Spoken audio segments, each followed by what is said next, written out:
Nag-review kami guys. Nagre-review kami sa among mga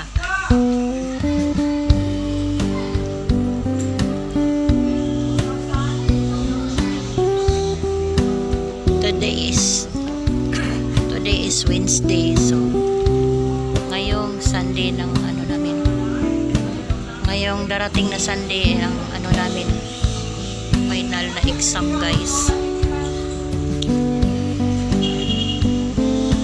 Dito sa room namin sa school.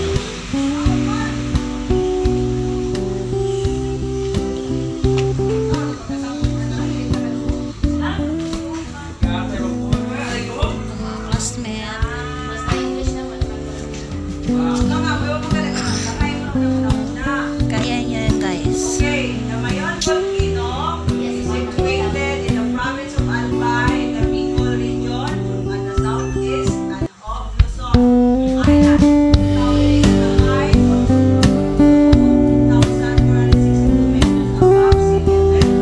It is known for its perfect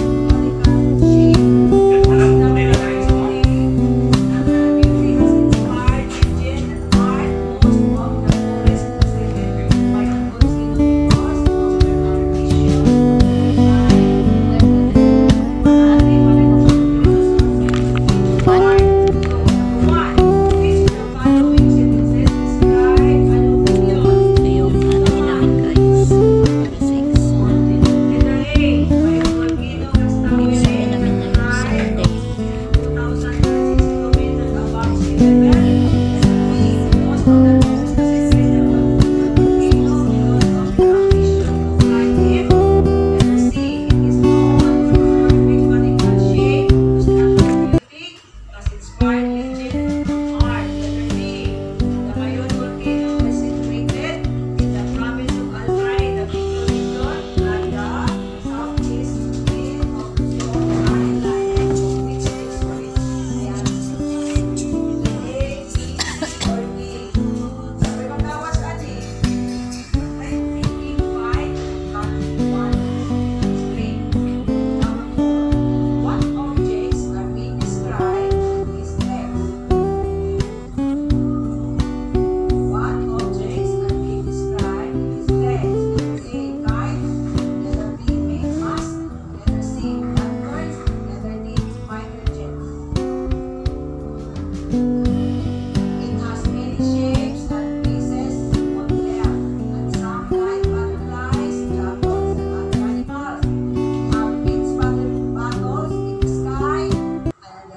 Consists in making pipe and cutting one string. So, tunong kayo. Ano kagawa? Kites. Oh, okay. Mag-imog one ba? Tabanog. Okay. Imanin na ninyo ha. Basta manggawas na.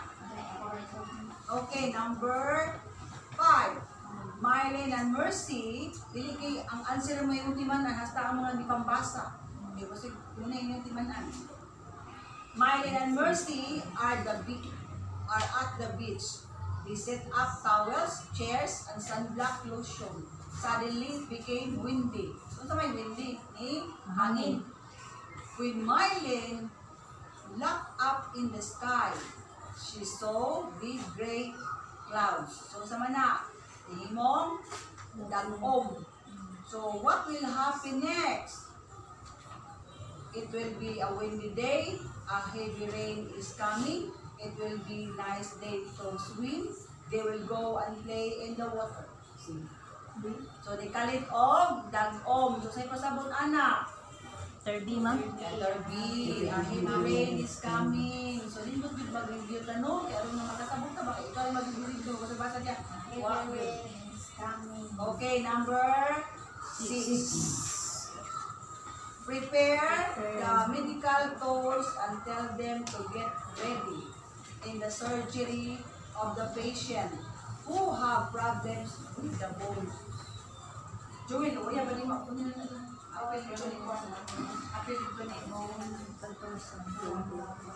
Apel ito ni Okay, nagpakuan pa ko, nagpariso pa ko. Okay, number 6. Prepare medical tools and tell them to get ready in the surgery of the patient who have problems with the bone. So, Nurse, ma'am, nurse. ah, Ma'am. who among the following medical personnel will give them command? A. Nurse, B. Dentist, C. Orthopedics, D. Anesthesiologist. Medical toolsman. Pag ready sa bones. D. Bonesman, buko. Eh, mag-opera man sila. So, nurse di ay. D, ma'am. Anesthesiologist. Oh, letter C. Orthopedics. Orthopedics. Amo yung opera, ma'am? Okay, mag-surgery man sila. Ano yung sapton ha? Magbasa ganin mo. Sapton ninyo ang mga gipang butang. So, what's the answer? Letter C. Orthopedics. Number 7. Okay, prepare. Refer to the picture number 7. So, sama na number 7. What does the picture express? Nagbayanuhan, ma'am. Ha? Nagbayanuhan pa yan. Letter A. Nagbayanuhan. Heroism, patriotism, nationalism. Letter A, ma'am. Culture. Letter A, culture, very good. Okay, number 8. You read a brochure and watch a video about recycling. Hope, papila din si Kwan Hope. Both provide statistics about recycling rates. What is the best approach to solve any confusion you have about the information? Letter A. Look for a third source to verify the statistics. Letter B. Assume both sources are correct, then move on. Letter C. Discuss your confusion with friends to get their opinions. Letter D. Choose the source that you like best and ignore the others. You read a brochure and watch a video about recycling. Both provide statistics about recycling rate. What is the best approach to solve any confusion you have about the information? So, unsa man inyong paminawana. Solve any confusion you have about the information. C. Letter A. Look for a third source. Letter B. Assume both sources. Letter C. Discuss your confusions. Letter D. Choose the source that you like best. Letter D, no? Letter D. Any other answer? C, ma'am. C, ma'am. Another. Hello. Good morning, sir. Good morning, sir. Good morning. Morning. Nag-review mo, sir. Ah? Nag-review mo. Review mo? Oo. Mayo di ay. Nagpasabas. Review daw mo, sir. Sige, good morning. Good morning, sir. So, kumusta naman ang inyong Okay lang po. ha? Okay. Ang inyong eskwela, labi na ginding ato ang hinangat nga exam, no? Unsa naman? So far, unsa naman inyong kalambuan din ha? Kaya pa ba? Kaya, sir. Kaya po, sir. Kaya hindi. Kaya mo ka. Hindi pwede nga ito lang gining makuanan. Basta lang din, sir. Basa lang yun, mga gina-importante. Kaya mo ka, sir. No? So, kanimang good kay ano itong exam good is very kuan di kay ni sa tuang ALS program because ang percentage mo good ani is book out jud kaayo siya, no? Kung di yan ni takapasar sa exam, may tabuan ni we have to take again, no? Balikan din na to o exam sa sunod tuig kung di Hindi na sila mabalik sa eskwela. So, take na lang. mag-issue ka atong kuan, atong certificate pa nga previous kuan sila years learners. So ana ra, di na mo ingon nga mo eskwela pa balik.